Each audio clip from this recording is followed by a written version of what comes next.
ಗಣೇಶೋತ್ಸವದ ಸಂಭ್ರಮದಲ್ಲಿ ನಾವೆಲ್ಲ ಇದ್ದೇವೆ. ಜಗತ್ತಿನಾದ್ಯಂತ ಪ್ರಸಿದ್ಧಿ ಪಡೆದಂಥ ಕಾಪು ಮಾರಿಯಮ್ಮನ ಈ ಬ್ರಹ್ಮಕಲಶೋತ್ಸವಕ್ಕೆ ಹಸಿರು ಹೊರೆಗಾಣಿಕೆ ಸಂಗ್ರಹಿಸಿ ಮೆರವಣಿಗೆ ಮುಖಾಂತರ ತಾರೀಕು 22ರಂದು ದೇವರಿಗೆ ಅರ್ಪಣೆ ಆಗಲಿದೆ. ಜಾಗತಿಕ ಬಂಟ ಸಂಘದ ಒಕ್ಕೂಟದ ದಾನಿಗಳಾದ ಡಾಕ್ಟರ್ ಪ್ರಕಾಶ್ ಶೆಟ್ಟಿ ಅವರು ಬ್ರಹ್ಮಕಲಶೋತ್ಸವ ಸಮಿತಿಯ ಅಧ್ಯಕ್ಷರಾಗಿದ್ದಾರೆ. ನಮಗೆ ತುಂಬ ಸಂತೋಷ ಇದೆ. ಅದರಂತೆ ನಮ್ಮ ಪಡುಬಿದ್ರಿ ಬಂಟ ಸಂಘದ ಅಧ್ಯಕ್ಷರಾದ ನಮ್ಮ ಬೆಳಪು ಡಾಕ್ಟರ್ ದೇವಪ್ರಸಾದ್ ಶೆಟ್ಟಿ ಅವರು ಅದರ ಉಸ್ತುವಾರಿಯನ್ನು ತೆಗೆದುಕೊಂಡು ಇದರ ಮೂಲಕ ಎಲ್ಲ ಕಡೆಯಲ್ಲಿ ಕೂಡ ಇದರ ಮೀಟಿಂಗ್ ಆಗಿದೆ. ದಕ್ಷಿಣ ಕನ್ನಡ ಮತ್ತು ಉತ್ತರ ನಮ್ಮ ಉಡುಪಿ ಜಿಲ್ಲೆಯ ಪ್ರತಿದಿನ ಸಭೆ ನಡೆಯುತ್ತಾ ಇದೆ. ವಿಶೇಷವಾಗಿ ಈ ಒಂದು ಕಾರ್ಯಕ್ರಮ ಯಶಸ್ವಿ ಆಗಲಿಕ್ಕೋಸ್ಕರ ಡಾಕ್ಟರ್ ದೇವಪ್ರಸಾದ್ ಶೆಟ್ಟಿ ಅವರು ನಮಗೆ ಮನವಿ ಮಾಡಿದ್ದಾರೆ. ಜಾಗತಿಕ ಬಂಟ ಸಂಘ ಒಕ್ಕೂಟದ ಪರವಾಗಿ ಎಲ್ಲ ಬಂಟರ ಸಂಘದ ಅವರು ಕೂಡ ಇದಕ್ಕೆ ಸಹಭಾಗಿಗಳಾಗಿ ಎಲ್ಲ ರೀತಿಯಲ್ಲೂ ತನುಮನ ಧನದಿಂದ ಹೊರೆಗಾಣಿಕೆಗಳನ್ನು ದೇವರಿಗೆ ಅರ್ಪಿಸಲು ಎಲ್ಲರೂ ತಯಾರಾಗಬೇಕಂತ. ನಮಗೆ ಸಂತೋಷ ಅಂದರೆ ನಮ್ಮ ಜಾಗತಿಕ ಬಂಟ ಸಂಘದ ದಾನಿಗಳೆಲ್ಲರೂ ಅಲ್ಲಿ ದೊಡ್ಡ ದೊಡ್ಡ ಸೇವೆ ಮಾಡಿದ್ದಾರೆ. ಡಾಕ್ಟರ್ ಪ್ರಕಾಶ್ ಶೆಟ್ಟರವರು ಬ್ರಹ್ಮಕಲಶೋತ್ಸವದ ಅಧ್ಯಕ್ಷರಾಗಿದ್ದಾರೆ. ವಾಸುದೇವ ಶೆಟ್ಟರು ನಮ್ಮ ಕಾಪು ಬಂಟ ಸಂಘದ ಅಧ್ಯಕ್ಷರಾಗಿದ್ದಾರೆ. ಉಸ್ತುವಾರಿಯ ಜವಾಬ್ದಾರಿ ತಗೊಂಡ ನಮ್ಮ ಬೆಳಪು ದೇವಪ್ರಸಾದ್ ಶೆಟ್ಟಿಯವರು ಪಡುಬಿದ್ರಿ ಬಂಟ ಸಂಘದ ಅಧ್ಯಕ್ಷರಾಗಿದ್ದಾರೆ. ಬೆಳ್ಳಿಯ ರಥವನ್ನು ಅರ್ಪಿಸಿದಂಥ ತೋನ್ಸೆ ಆನಂದ್ ಶೆಟ್ಟಿ ಅವರು ನಮ್ಮ ಈ ಜಾಗತಿಕ ಬಂಟ ಸಂಘದ ದೊಡ್ಡ ದಾನಿಗಳಾಗಿದ್ದಾರೆ. ಮುಂಬಯಿಯ ಅರವಿಂದ್ ಪಲ್ಲವಿ ಶೆಟ್ಟಿಯವರು ಜಗತ್ತಿನಲ್ಲಿ ದೊಡ್ಡ ದೇವಸ್ಥಾನಕ್ಕೆ ಗಂಟೆಯನ್ನು ಅರ್ಪಿಸಿದ್ದಾರೆ.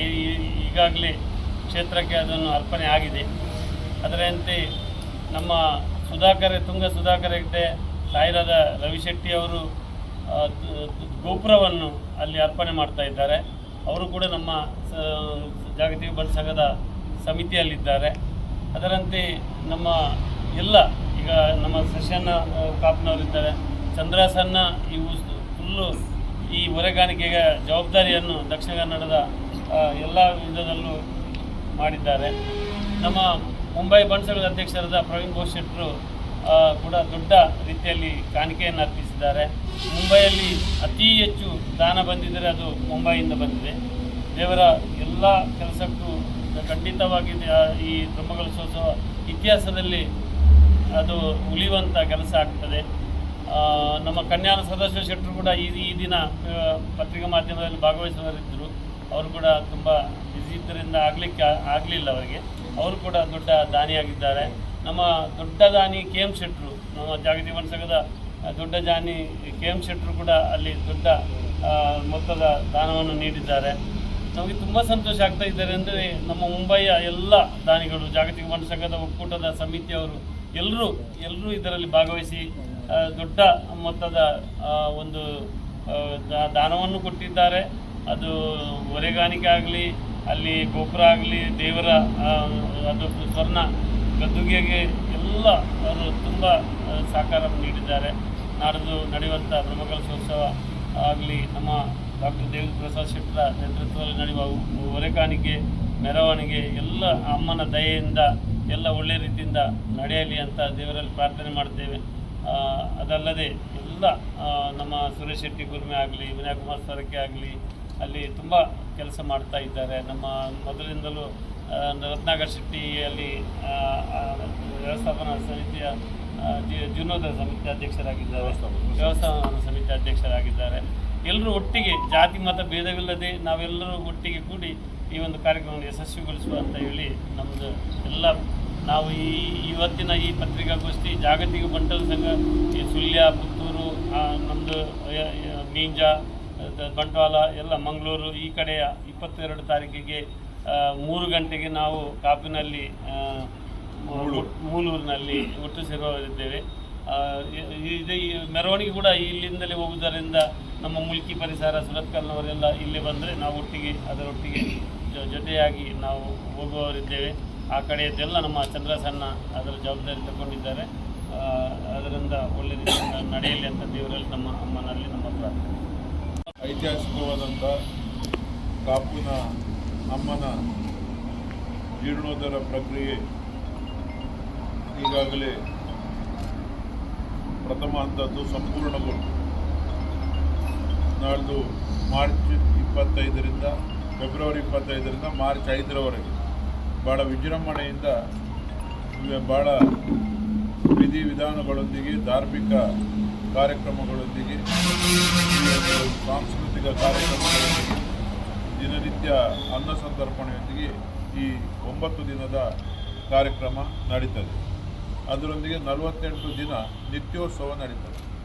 ನಾವು ಈ ದಿನ ನಮ್ಮ ಜಾಗತಿಕ ಬಂಟು ಸಂಘದ ಅಧ್ಯಕ್ಷರು, ನಮ್ಮದೆಲ್ಲ ಮಾರ್ಗದರ್ಶಕರು ಹಾಗೂ ಅತ್ಯುತ್ತಮ ಸಂಘಟಕರು ಅವರು ಅನೇಕ ಬ್ರಹ್ಮಕಲಶೋತ್ಸವದಲ್ಲಿ ಭಾಳಷ್ಟು ಸೇವೆಗಳನ್ನು ಕಟೀಲಿನ ಬ್ರಹ್ಮಕಲಶೋತ್ಸವದಲ್ಲಿ ಅವರದ್ದೇ ನೇತೃತ್ವದಲ್ಲಿ ಭಾಳ ದೊಡ್ಡ ಮಟ್ಟದಲ್ಲಿ ನಮ್ಮ ಭಟ್ಟ ಸಮಾಜದ ಅನೇಕ ಕಾರ್ಯಕ್ರಮಗಳು ಹೊರೆಕಾಣಿಕೆಗಳು ನಿರಂತರವಾಗಿ ಅಲ್ಲಿ ನಡೆದಿರುವಂಥದ್ದು. ಹೀಗೆ ಅನೇಕ ದೇವಾಲಯದ ಬ್ರಹ್ಮಕಲಶೋತ್ಸವದಲ್ಲಿ ಅವರು ನಮ್ಮನ್ನು ತಾವು ತೊಡಗಿಸಿಕೊಂಡು ಸಾಕಾರ ಮಾಡಿಕೊಂಡು ಬಂದವರು. ನಾವು ಕೂಡ ಅವರ ಹತ್ರ ಮನವಿ ಮಾಡಿದ್ದೇವೆ. ನಮ್ಮ ಕಾಪುವಿನ ಅಮ್ಮ ಇಡೀ ಜಗನ್ಮಾತೆ, ಜಗತ್ತಿಗೆ ಅಮ್ಮ ಆಗಿ ಜಗತ್ತಿನಾದ್ಯಂತ ಭಕ್ತರನ್ನು ಹೊಂದಿರುವಂಥ ಜಗತ್ತಿನಾದ್ಯಂತ ಸಮಿತಿಗಳನ್ನು ನಿರ್ಮಿಸಿ ಹಾಗೆ ಬೊಂಬಾಯಿಯ ಮಹಾನಗರಿಯಲ್ಲಿ ನಮಗೆ ಬಹಳ ದೊಡ್ಡ ರೀತಿಯಲ್ಲಿ ಇಷ್ಟು ದೊಡ್ಡ ಒಂದು 99 ಕೋಟಿ ರೂಪಾಯಿಯ ದೇವಾಲಯದ ಒಂದು ನೀಲಿನಕಾಶೆ, 33 ಕೋಟಿ ರೂಪಾಯಿಯಲ್ಲಿ ದೇವಸ್ಥಾನದ ಜೀರ್ಣೋದ್ಧಾರ, ಅದರೊಂದಿಗೆ ಅಂಗಛತ್ರ, ಗೋಪುರ ಮತ್ತು 15 ಕೋಟಿ ರೂಪಾಯಿ ವೆಚ್ಚದ ಸ್ವರ್ಣಗದ್ದುಗೆ, 2.5 ಕೋಟಿ ರೂಪಾಯಿ ವೆಚ್ಚದ ರಜತ ರಥ, ಎಲ್ಲ ಅಮ್ಮನ ಮುಖ ಮತ್ತು ಆ ಉಚ್ಚಂಗಿ ಮುಖ ಮತ್ತು ಪಾದುಕೆ ಎಲ್ಲ ಕೂಡ ಸ್ವರ್ಣಮಯವಾಗಿ ಅಮ್ಮ ಸ್ವರ್ಣ ಗದ್ದುಗೆಯಲ್ಲಿ ಕೂತುಕೊಂಡು ನಾಡು ಭಕ್ತರನ್ನು ಅನುಗ್ರಹಿಸುವಂಥ ಒಂದು ಸನ್ನಿವೇಶ. ಅದೇ ರೀತಿ 3.5 ಕೋಟಿ ರೂಪಾಯಿ ವೆಚ್ಚದ ಭಾಳ ಒಂದು ಆಕರ್ಷಣೀಯವಾದ ಶಿಲೆಕಲ್ಲಿನಲ್ಲೇ ನಿರ್ಮಾಣಗೊಂಡಂಥ ಸ್ವಾಗತ ಗೋಪುರ, ಅದರೊಂದಿಗೆ ಅಯೋಧ್ಯೆ ಮಾದರಿಯ ಒಂದು ಅರವಿಂದ್ ಶೆಟ್ಟಿ ಈಗಾಗಲೇ ಹೇಳಿದಾಗೆ ಒಬ್ಬ ಭಕ್ತ ನೀಡಿದಂಥ ಒಂದು ಗಂಟೆ, ಅದು ಕರ್ನಾಟಕ ರಾಜ್ಯದಲ್ಲೇ ಪ್ರಥಮ. ಆದ್ದರಿಂದ ಇಂಥ ಅನೇಕ ಕಾರ್ಯ ಯೋಜನೆಗಳೊಂದಿಗೆ ದಕ್ಷಿಣ ಭಾರತದಲ್ಲಿ ಒಂದು ಅತ್ಯುತ್ತಮವಾದಂಥ ಮತ್ತು ಅತಿ ಭವ್ಯವಾದಂಥ ದೇವಾಲಯ ನಿರ್ಮಾಣ ಆಗ್ತಾಯಿದೆ. ನಮ್ಮ ಎಲ್ಲ ಎಲ್ಲ ಸಮಾಜದವರಿಗೆ, ಹಿಂದೂ ಸಮಾಜ ಬಾಂಧವರಿಗೆ ಇದೊಂದು ದೊಡ್ಡ ಒಂದು ಗೌರವ, ಹೆಮ್ಮೆ. ಆದ್ದರಿಂದ ಈ ದೇವಾಲಯದಲ್ಲಿ ಕೇವಲ ಹಿಂದೂಗಳು ಮಾತ್ರ ಅಲ್ಲ, ಬೇರೆ ಜಾತ್ಯತೀತವಾಗಿ ಎಲ್ಲರೂ ಕೂಡ ಹಿಂದೂಗಳು, ಮುಸ್ಲಿಮರು, ಕ್ರೈಸ್ತರು ಇಲ್ಲಿ ಭಕ್ತರಿದ್ದಾರೆ. ಬಹಳ ಜನ ಆ ತಾಯಿಯ ಅನುಗ್ರಹವನ್ನು ಪಡೆದು ಅವರ ಕಷ್ಟವನ್ನು ಪರಿಹಾರ ಮಾಡಿಕೊಂಡಿದ್ದಾರೆ. ಆದ್ದರಿಂದ ನಾವು ನಾಳ್ದು 22 ತಾರೀಕಿಗೆ ದಕ್ಷಿಣ ವಾಹಿನಿಯ ಒಂದು ಹೊರೆಕಾಣಿಕೆ, ಅಂತಿಮವಾಗಿ ಈ ಒಂದು ತಾಯಿಯ ಕೊನೆಯ ಒಂದು ನಮ್ಮ ಬ್ರಹ್ಮಕಲಶೋತ್ಸವದ ಸಂದರ್ಭದಲ್ಲಿ ತಾಯಿಗೆ ಬಹಳ ಪ್ರೀತಿಗೆ ಬೇಕಾಗಿರುವಂಥ ಭಕ್ತರಿಗೆ ನಿತ್ಯ ಅನ್ನ ಸಂತರ್ಪಣೆ ಮಾಡುವಷ್ಟು ಒಂದು ತಾಯಿಗೆ ಮೆಚ್ಚುಗೆಯ ಒಂದು ಇನ್ನೊಂದು ಕಾರ್ಯ ಇಲ್ಲ. ಆದ್ದರಿಂದ ಮೊನ್ನೆ ಗಂಗಾಜಲ ಕೂಡ ಬಂದಿದೆ ನಮ್ಮ ಹರಿದ್ವಾರದಿಂದ. ಈ 9 ಕೊಡದಲ್ಲಿ ಗಂಗಾಜಲ ವಿಶೇಷವಾಗಿ ತಾಯಿಗೆ ನಾಳ್ದು ಬ್ರಹ್ಮಕಲಶೋತ್ಸವ ಸಂದರ್ಭದಲ್ಲಿ ಅದು ಕೂಡ ಅಭಿಷೇಕ ಆಗಲಿಕ್ಕಿದೆ. ಇದರೊಂದಿಗೆ ಈ ಹೊರೆಕಾಣಿಕೆ ನಮ್ಮ ಸುಳ್ಯದಿಂದ ಹಿಡಿದು ಮುಲ್ಕಿವರೆಗೆ ಉತ್ತರ ದಕ್ಷಿಣ ವಾಹಿನಿ, ಆಚೆ ಬೈಂದೂರಿನ ಶಿರೂರಿನಿಂದ ಹಿಡಿದು ನಮ್ಮ ಕಾರ್ಕಳ ಮತ್ತು ಪಡುಬಿದ್ರಿ ಯಜಮಾಡಿಯ ಈ ಭಾಗದವರೆಗೆ ಅದು ಉತ್ತರ ವಾಹಿನಿಯಿಂದ 2 ದಿನ ಅದು ಕಾರ್ಯಕ್ರಮ ಇಟ್ಕೊಂಡಿದ್ದೇವೆ. 3 ಗಂಟೆಗೆ ನಾವು ಮೂಳೂರು ಕೊಪ್ಪಲಂಗಡಿಯ ರಾಷ್ಟ್ರೀಯ ಹೆದ್ದಾರಿಯ ಪಕ್ಕ ಅದಕ್ಕೆಲ್ಲ ವ್ಯವಸ್ಥೆಗಳನ್ನು ಮಾಡಿದ್ದೇವೆ. ಹೊರೆಕಾಣಿಕೆಗಳನ್ನು ಸ್ವಾಗತಿಸುವುದು, ಬೇರೆ ಬೇರೆ ಊರಿಂದ ಬಂದಂಥ ಹೊರೆಕಾಣಿಕೆಗಳನ್ನು ಸ್ವಾಗತಿಸ್ತೇವೆ. 23 ತಾರೀಕಿಗೆ ನಾವು ಬಂಗಾಳದ ಸೇತುವೆ ಬಳಿ ಸ್ವಾಗತಿಸ್ತೇವೆ.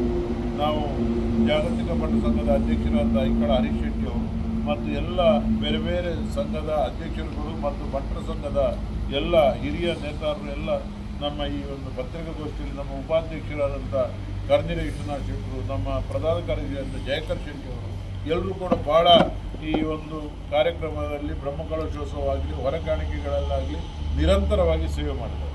ಆದ್ದರಿಂದ ಅವರ ಸಹಕಾರವನ್ನು ನಾವು ಕೇಳಿದ್ದೇವೆ. ಭಾರಿ ದೊಡ್ಡ ಒಂದು ಗುಡಿ ಆಗ್ತಾ ಇದೆ, ಎಣಿಸದ ಮಟ್ಟಕ್ಕೆ. ಅಂದರೆ ಇದೊಂದು ಇತಿಹಾಸ, ಇನ್ನು 1000 ವರ್ಷ ಕೂಡ ಅದೊಂದು ಅದೇ ರೀತಿ ಭವ್ಯವಾಗಿ ಇರುವಂಥ ಒಂದು ದೇಗುಲವನ್ನು ಕೇವಲ ಶಿಲೆಗಲ್ಲಿಯಿಂದ ಕಟ್ಟಿದ್ದಾರೆ. ನಾವು ಅದರಲ್ಲಿ ಒಂದು ಭಾಗವಾಗಿ ಇಳಕಲ್ ಕಟ್ಟಿದ್ದಾರೆ. ನಾವು ಈ ಒಂದು ಸಂದರ್ಭದಲ್ಲಿ ಇದ್ದು ಆ ಒಂದು ಕಾರ್ಯಕ್ರಮದ ಭಾಗವಹಿಸೋದು ಕೂಡ ನಮ್ಮ ದೊಡ್ಡ ಭಾಗ್ಯ ಅಂತ ಎಣಿಸುವುದು. ಇನ್ನು ಹೊರೆಕಾಣಿಕೆ ಬಗ್ಗೆ ಹೇಳುವುದಾದರೆ ಅನ್ನ ಸಂತರ್ಪಣೆ, ಈಗಾಗಲೇ ಅಲ್ಲಿ ಭಕ್ತಾದಿಗಳ ಸಂಖ್ಯೆ ನೋಡುವಾಗ ನಾಡ್ದು ಎಷ್ಟು ಮಂದಿ ಬರ್ಬೋದಂತ ಒಂದು ಎಣಿಕೆ ಕೂಡ ಊಹಿಸಲಿಕ್ಕೆ ಕೂಡ ಸಾಧ್ಯ ಇಲ್ಲ. ಅಂತ ಬಂದ ಭಕ್ತಾದಿಗಳ ಲಕ್ಷಾಂತರ ಭಕ್ತಾದಿಗಳಿಗೆ ಸೇವಾ ರೂಪದಲ್ಲಿ ಪ್ರಸಾದ ರೂಪದಲ್ಲಿ ಅನ್ನ ಸಂತರ್ಪಣೆ ನಡೆಯಲಿದೆ.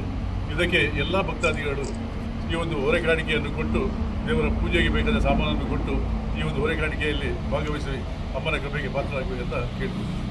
ಮತ್ತು ಕಾಪುವಿನ ಭಕ್ತರು ಸೇರಿ ನವದುರ್ಗ ಲೇಖನ ಯಜ್ಞದಲ್ಲಿ ಪಾಲ್ಗೊಂಡಿದ್ದಾರೆ. ಹಾಗೆಯೇ ಮುಂದಿನ 25ರಿಂದ ಮಾರ್ಚ್ 2ರಂದು ಗದ್ದುಗೆ ಪ್ರತಿಷ್ಠೆ, 25ರಂದು ಬ್ರಹ್ಮಕಲಶೋತ್ಸವ. ಈ ಸಂದರ್ಭದಲ್ಲಿ ನಮ್ಮ ಹರಿಶಣ್ಣನ ನೇತೃತ್ವದಲ್ಲಿರುವ ಸುಮಾರು 150ಕ್ಕಿಂತಲೂ ಹೆಚ್ಚಿನ ಬಂಟರ ಸಂಘಗಳು ಈ ಹೊರೆಕಾಣಿಕೆಯಲ್ಲಿ ಪಾಲ್ಗೊಳ್ಳುವುದರ ಮೂಲಕ ನಾಡ್ದು ನಡೆಯುವಂಥ ಬ್ರಹ್ಮಕಲಶೋತ್ಸವದಲ್ಲಿಯೂ ಪಾಲ್ಗೊಳ್ಳಬೇಕೆಂದು ನಾವೆಲ್ಲ ವಿನಂತಿಯನ್ನು ಮಾಡಿಕೊಳ್ತಾ ಇದ್ದೇವೆ. ಹೊರೆಕಾಣಿಕೆ ದಕ್ಷಿಣ ಕನ್ನಡ ಜಿಲ್ಲೆಯ ಸುಳ್ಯ, ಪುತ್ತೂರು, ಬೆಳ್ತಂಗಡಿ, ಬಂಟ್ವಾಳ ಮತ್ತು ಮಂಗಳೂರಿನ ಎಲ್ಲ ವಲಯ ಸಂಘಗಳ ಮುಖಾಂತರ ಹಾಗೂ ಉಡುಪಿ ಜಿಲ್ಲೆಯಲ್ಲಿರುವಂಥ ಎಲ್ಲ ಸಂಘಗಳ ಮುಖಾಂತರ ನಮ್ಮ ದಕ್ಷಿಣ ಕನ್ನಡ ಜಿಲ್ಲೆಯನ್ನು ಬಿಟ್ಟು ನಮ್ಮ ರಾಜ್ಯದಲ್ಲಿರುವ, ನಮ್ಮ ರಾಷ್ಟ್ರದಲ್ಲಿರುವ ಎಲ್ಲ ಬಂಟರ ಸಂಘಗಳ ಮುಖಾಂತರ ಕೂಡ ಹೊರೆಕಾಣಿಕೆ ಕ್ಷೇತ್ರಕ್ಕೆ ಸಮರ್ಪಣೆಗೊಳ್ಳಲಿದೆ. ಭಕ್ತರಿಗೆ ಯಾವ ರೀತಿಯ ಹೊರೆಕಾಣಿಕೆಯನ್ನು ಕಳುಹಿಸಿ ಕೊಡಬೇಕೆನ್ನುವುದರ ಬಗ್ಗೆ ಕೂಡ ನಮ್ಮ ಅಲ್ಲಿಯ ಸಮಿತಿಯ ದೇವಪ್ರಸಾದ್ ಶೆಟ್ಟಿಯವರು ಅಧ್ಯಕ್ಷರು ತಿಳಿಸಿರುತ್ತಾರೆ. ಮುಖ್ಯವಾಗಿ ಅಕ್ಕಿಯನ್ನು ಒಂದು ಸ್ವಸ್ತಿಕ್ ಅನ್ನುವ ಬ್ರ್ಯಾಂಡನ್ನೇ ಕಳಿಸಿಕೊಡಬೇಕಂತ ಒಂದು ವಿನಂತಿಯನ್ನು ನಮ್ಮ ಮೂಲಕ ನಾವು ಮಾಡಿಕೊಳ್ತಾ ಇದ್ದೇವೆ. ಯಾಕೆ ಸ್ವಸ್ತಿಕ್ ಅಂದರೆ ತಮಗೆಲ್ಲರಿಗೂ ಗೊತ್ತಿದೆ, ನಾಡ್ದು ಪ್ರತಿದಿನ 1 ಲಕ್ಷಕ್ಕಿಂತ 1.5 ಲಕ್ಷ ತನಕ ಭಕ್ತಾದಿಗಳು ಕ್ಷೇತ್ರದಲ್ಲಿ ಅನ್ನಪ್ರಸಾದವನ್ನು ಸ್ವೀಕರಿಸಲಿದ್ದಾರೆ. ಆ ಸಂದರ್ಭದಲ್ಲಿ ಬೇರೆ ಬೇರೆ ಬ್ರ್ಯಾಂಡಿನ ಅಕ್ಕಿಗಳನ್ನು ಒಂದು ದೊಡ್ಡ ಕೊಬ್ಬರಿಗೆಯಲ್ಲಿ ಹಾಕಿ ಬೇಯಿಸಿದರೆ ಒಂದು ಬೇಯಬಹುದು, ಒಂದು ಬೇಯದಿರಬಹುದು. ಅದಕ್ಕಾಗಿ ಸ್ವಸ್ತಿಕ್ ಅನ್ನುವ ಒಳ್ಳೆಯ ಒಂದು ಬ್ರ್ಯಾಂಡ್ ಅದು ಮುದ್ದೆ ಆಗುವುದಿಲ್ಲ ಬೇಯುವಾಗ. ಆದ್ದರಿಂದ ಅದೇ ಬ್ರ್ಯಾಂಡನ್ನು ಹೆಚ್ಚಾಗಿ ಉಪಯೋಗಿಸಲಿಕ್ಕಿರುವುದರಿಂದ ಎಲ್ಲರೂ ಸ್ವಸ್ತಿಕ್ ಬ್ರ್ಯಾಂಡ್ನ ಅಕ್ಕಿ ಎಲ್ಲ ಅಂಗಡಿಗಳಲ್ಲಿ ಆ ಬ್ರ್ಯಾಂಡ್ನ ಅಕ್ಕಿ ಸಿಗ್ತದೆ. ಹಾಗೆಯೇ ತೆಂಗಿನಕಾಯಿ ಮತ್ತು ತರಕಾರಿಗಳಲ್ಲೂ ಕೂಡ ಹಾಗೆ ಬೇಗ ಹಾಳಾಗುವಂಥದ್ದು, ಹೊಳೆಯುವಂಥದ್ದು ತರಕಾರಿಯನ್ನು ಹೆಚ್ಚಾಗಿ ಕಳುಹಿಸದೆ ಕುಂಬಳಕಾಯಿ, ಅದರೊಟ್ಟಿಗೆ ಸೌತೆಕಾಯಿ, ಬದನೆಕಾಯಿ, ಸುವರ್ಣಗಡ್ಡೆ ಇಂತಹವುಗಳನ್ನೇ, ಬಟಾಟೆ ಅಂಥವುಗಳನ್ನೇ ಹೆಚ್ಚಾಗಿ ಕಳಿಸಿಕೊಡಬೇಕು. ಟೊಮೆಟೊದಂತಹ ಅಥವಾ ಬೇರೆ ಹಾಳಾಗುವಂಥ ವಸ್ತುಗಳನ್ನು ಆದಷ್ಟು ಕಡಿಮೆ ಕಳಿಸಿ. ತೆಂಗಿನಕಾಯಿಯಲ್ಲೂ ಹಾಗೆ ಆದಷ್ಟು ಅದರ ಸಿಪ್ಪೆ ತೆಳೆದದ್ದನ್ನು ಕಡಿಮೆ ಕಳಿಸಿ, ಸಿಪ್ಪೆ ಇದ್ದದನ್ನು ಜಾಸ್ತಿ ಕಳಿಸಿದರೆ ನಮಗೆ ಅದು ಸುಲಭ ಆಗ್ತದೆ. 22ನೇ ತಾರೀಕು ನಡೆಯುವಂತಹ ಹಸಿರು ಹೊರೆಕಾಣಿಕೆಯ ಮೆರವಣಿಗೆಯನ್ನು ಯಾವ ರೀತಿ ನಡೆಯಬೇಕೆಂಬ ನಮ್ಮ ಐಕಳ ಭಾವ ದೇವಪ್ರಸಾದ್ ಶೆಟ್ಟರ ನಿರ್ದೇಶನದಂತೆ ಐಕಳ ಹರೀಶ್ ಶೆಟ್ಟರ ಮುಂದಾಳತ್ವದಲ್ಲಿ ಈಗಾಗಲೇ ಪತ್ರಿಕಾಗೋಷ್ಠಿಯಲ್ಲಿ ನಾವೆಲ್ಲ ತಿಳಿಸಿದಂತೆ ನಮಗೆ ಸಿಕ್ಕಂಥ ಸದಾವಕಾಶವನ್ನು ಉಪಯೋಗಿಸುವಂತೆ ಎಲ್ಲ ಬಂಟರ ಸಂಘಗಳ ಸದಸ್ಯರು, ಮಿತ್ರರು ಎಲ್ಲರೂ ಸೇರಿ ನಾಡ್ದು ನಡೆಯುವಂಥ ಮೆರವಣಿಗೆಯನ್ನು ವಿಜೃಂಭಣೆಯಿಂದ ಮಾಡುವಂತೆ ಎಲ್ಲರೂ ಸಹಕರಿಸಬೇಕು.